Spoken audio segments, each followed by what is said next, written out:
Hello, my name is Jess. I'm a student physical therapist, and this is Charlie, my patient. I'm making this video to discuss the D1, D2 flexion extension lower extremity PNF patterns. I first, though, want to give you a scenario that you have a patient that has very low muscle activation, maybe a 1 to 2 plus out of 5 whenever you complete a manual muscle test, and you want to now help this patient complete a sit to stand transfer and maybe a phase or two of gait. So these PNF patterns that I before mentioned, they are greatly utilized in completing both of those tasks. First, I'll talk about the D1 flexion lower extremity PNF pattern. It is very important when completing the swing phase of gait.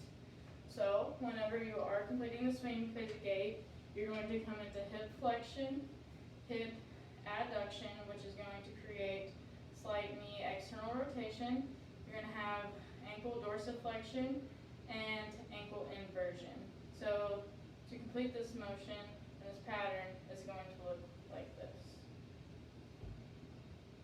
And if you see, that definitely looks like the swing phase of gait. I also want to bring up the D1 extension lower extremity PNF pattern, as it is greatly utilized in the push-off phase of gait, as well as coming from a seated to a standing position. And I will show you that pattern now.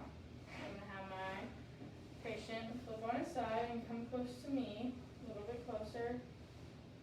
Okay, so for this pattern, if you think of coming up from a chair, from a seated position, you're going to come into hip extension, abduction, which is going to create slight internal rotation at the knee.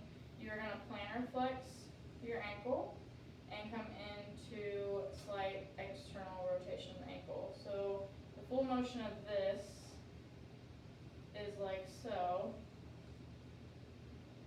And as you can see, that looks like what it would look like to push yourself up